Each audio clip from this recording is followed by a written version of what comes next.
The show is here. Yo, our mission is clear. It's time to change healthcare. Have no fear.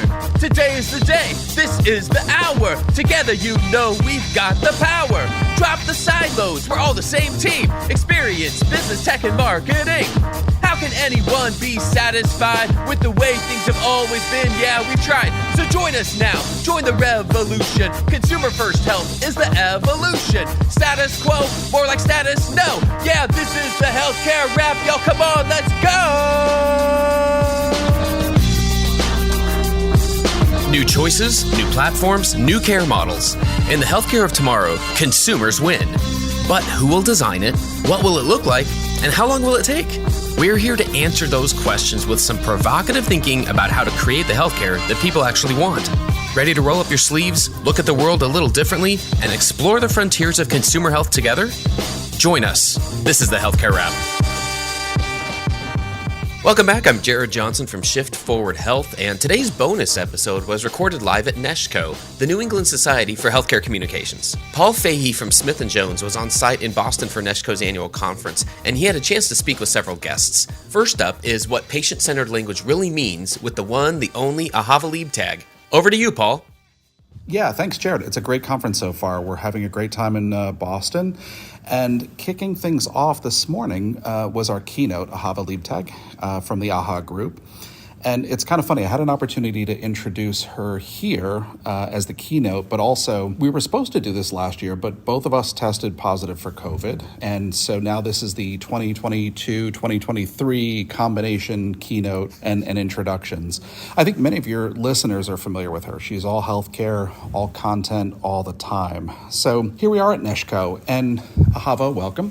Thank you so much. It's great to be here. And so your keynote was on the subject of what patient-centered language really means. So for the folks that couldn't be here at NESHCo, summarize your keynote for me. Creating that patient-centered language. Maybe start with what's that gap between sort of our content and the patient? Where are we at now? Yeah, so I think patient-centered language could also be called plain language, but it has three discrete parts of it that I think, unfortunately, we sometimes miss when we're talking to physicians, academics, our colleagues about what it's really designed to do. So the three parts are, can people find the information that they're looking for? Can they understand that information? And then can they act upon it? And so what that means as marketers and maybe digital first thinkers is that, are we using the right terms that are going to draw people out of the SEO funnel? So matching intent with the vocabulary that our patients use. Are we building easy to scan web pages so that people can find the information that they need? So that's the find part of it. Then the understand part of it is, are we using language that enables people to understand what they're reading, shorter sentences, chunks? And then also when we're talking to a more physician-elevated audience or giving people really academic information, are we using technical terms that they understand, but still keeping the sentences short, still keeping the construction of sentences in the active voice, still keeping people reading as they move along. And then in terms of design and the words that we use for calls to action so that people can act upon the information that they find, are we making sure that they're designed, that the imagery matches, that the colors indicate where people should act, that the calls to action are clear about what's going to happen after the jump. So that's basically what I talked about, and also really tried to tell stories about how it's important to think about the person on the other end of the screen, because they're using this content to make a decision. And if we start talking to them about how great we are, or using, like words like multidisciplinary or world class, we're not building trust. And when we don't build trust with people, they're going to bounce off that page like a rubber ball. So we talk a lot on the podcast about healthcare consumerism and this rise of this empowered consumer. What are their needs and wants? What is it that they want? I mean, they're not a homogenous group. There are some folks that still say, hey, you went to medical school, fix me. And yet I think increasingly, and the folks that you're talking about are more self-basing. They are taking a more active role. But tell me a little bit more. Who is that person on the other side of the screen? Yeah, so I think when we talk about healthcare consumerism, we're talking about people trying to make their appointments online, manage their health records, sort of avail themselves of the technologies and services that they've gotten used to from other industries, like buying an airline ticket, renting a car, that kind of thing. The problem with healthcare today is that there's a huge rise of misinformation, and it seems like a very confusing place. People, because of their insurance, are limited in boxes by what they're able to decide to do. There's cost associated with different healthcare visits that they don't know about. So, the No Surprises Act tried to get away from that, but we don't see a lot of compliance in that area. And so I think when we talk about the rise of healthcare and consumerism, we have to make a distinction between the ease that people want to move around a healthcare system with what they're trying to understand what to do about their health. And unfortunately, because of how immersed we are as healthcare marketers and communicators in what we do, we often forget that this is completely foreign to people. And it's only, I think, after people have had their own health issue or a legal issue where they had to learn new jargon to move through a system, or they had some other complex thing that they had to do. It's hard to be empathetic to how hard it is to navigate this system. So I think what we have to focus on is all the technology pieces and getting people through the door, making sure we're protecting their privacy. That's one part of consumerism. But the other part that I think we really need to focus on is gaining back trust from the American public that healthcare is safe, that it's efficacious or effective, to use a plainer word, and that, we're interested in taking care of them and not making it so hard to navigate. So as we, as marketers, work to develop this content, we rely on our subject matter experts, and these are revered, well-educated scholars. These are physicians, these are scientists, and so they can't help themselves but use that scientific jargon. And I think that's where they're coming from. How do we shift that? How do we get them to adopt that sense of patient-centered language, the literacy levels we need to write to, beyond just our role as editors? So the first thing that I would say is that defining jargon has to be about, are we using vocabulary? Because patients develop coping strategies and they learn about different health issues. So, for instance, somebody hurts their knee. This is something I talked about in the keynote. They're going to start looking and they're going to figure out it's an ACL, an ACL reconstruction, an ACL surgery. So when physicians want to use accurate medical terms, I don't have a problem with that. I think that that's actually appropriate because you're educating the patient or the family or the caregiver at the same time that you're letting them know what their choices are. I think where we get into trouble is when we use hyperbole like world-class, cutting-edge, multidisciplinary, and we don't actually explain how that affects what that does to patient care. So, for example, we don't use multidisciplinary at AHA Media Group. We'll say a team approach to care because we're getting at the same meaning without throwing a fancy word when a two-penny word would be actually, or a two-penny term would actually, I think, make the smoothness of the reading easier. And so when we're talking to doctors, I think one of the very important things that we try to do is remind them that this content is for a patient.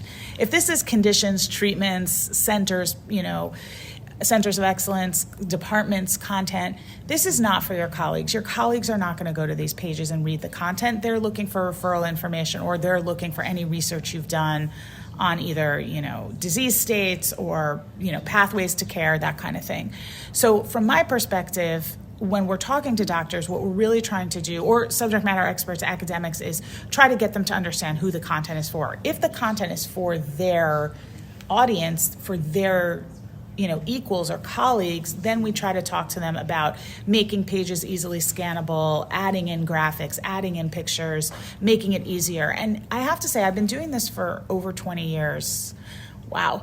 And what I found is that the doctors get it now. Like, there's not as much, explaining that you have to do. It's where you get into trouble either with public relations professionals or other marketing colleagues who might want to make it sound smarter because that's what we were trained to do.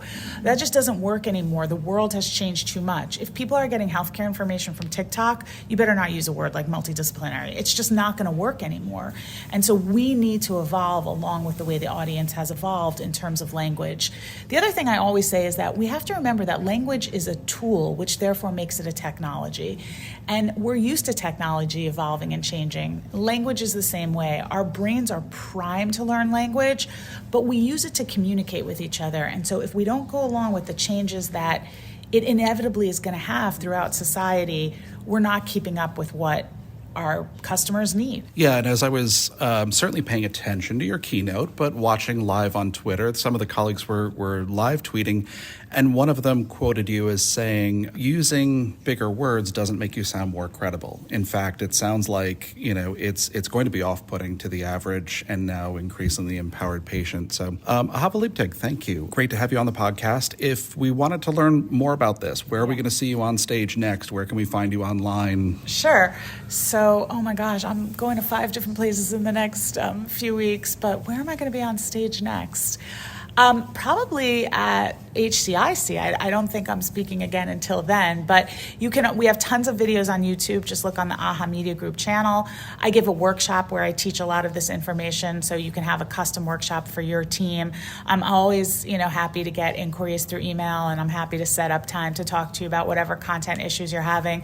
I just want to say I hope I didn't sound too didactic. I'm very passionate about this stuff, and I think that everybody listening is just as committed to making sure that we're giving people what they need. I had a life-threatening illness. I had a daughter that I had to navigate through a life-threatening illness. And so it makes me just feel like I can stand in the shoes of somebody who's in pain and really remember that they're just trying to make the best decision for themselves. And I think that when you say that to doctors and when you say that to academics and when you say that to your colleagues, it completely changes the tenor in the room. And I think that, we can all get to a place where we're going to be really proud of all the content that we see on our websites and in our social media, et cetera. Ahava Liebtag, thank you. Keynote speaker, NESHCo 2023. Great to have you here in Boston. And Jared, we'll turn it back to you in the studio. Next up, a panel discusses how Hebrew Senior Life is reimagining home, health, and community for older adults. I'll turn it back over to Paul to introduce the panel. Thanks, Jared. Yeah, and on day 2 of the conference, attendees had a chance to hear a fabulous presentation. Let me just bring in a few folks for this conversation.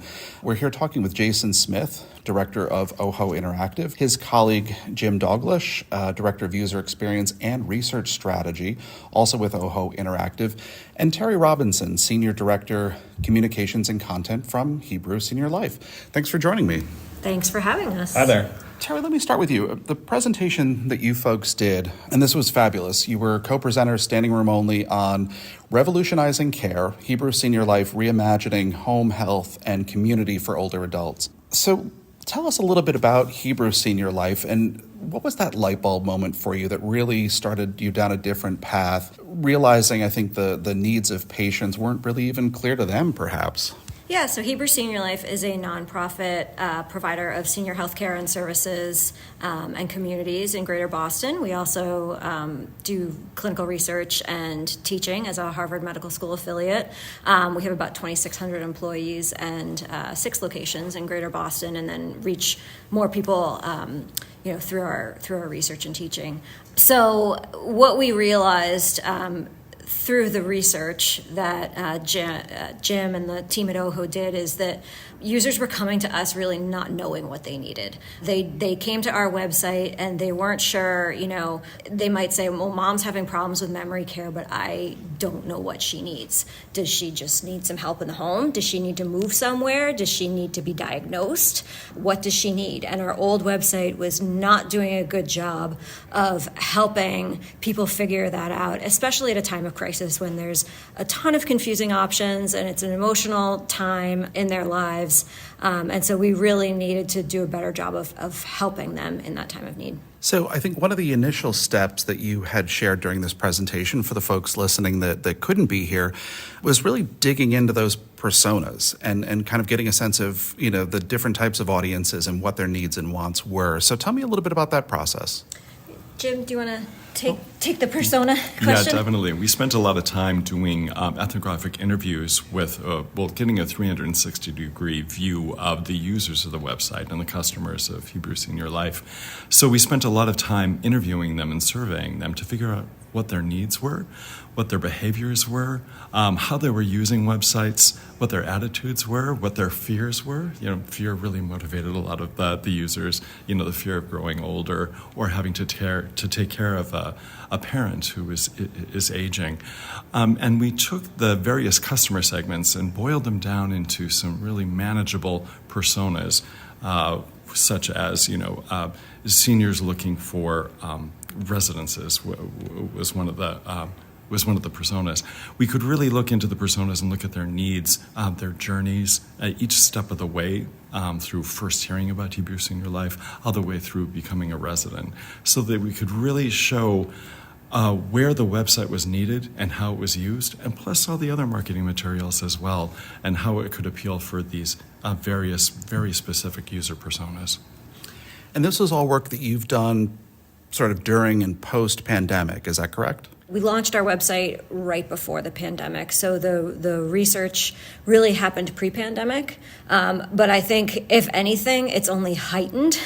Everything that we learned from the research got even more intense. There are more things to be concerned about, but also what we learned during the pandemic from talking to our users and the people looking for services is people who wanted to live in our communities weren't necessarily concerned about safety anymore. They're still making a lifestyle decision. They assume things are safe because we were pushing the safety message, safety. They said, I know you got that covered, but tell me, who am I going to be friends with? What is it going to be like to live here? So we had to then readjust and not overemphasize that. And when we conducted the research, we did it all remotely. All of the interviews were conducted through Zoom. So this is before Zoom became, such a huge part of the culture.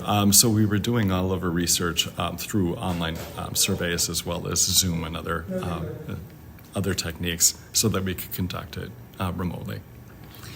So building on those personas and that sense of, okay, who are the folks that are making decisions or the influencers? How does that then translate into that user experience on the web? James, let me bring you in on this.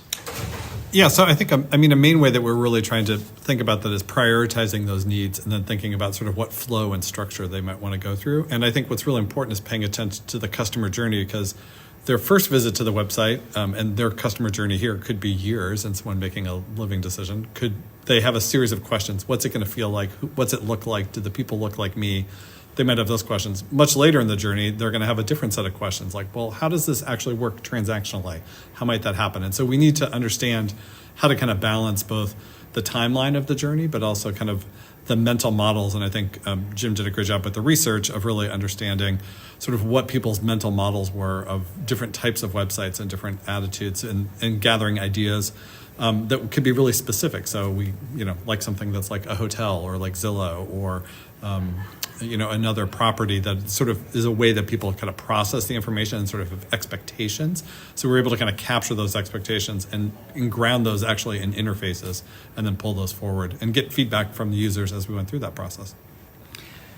And that's an interesting mix. I think, we are here at a healthcare conference. We're here at NESHCo in Boston, and we're kind of looking at it through that healthcare lens. But Terry, as you said a moment ago, this is lifestyle. These are living choices.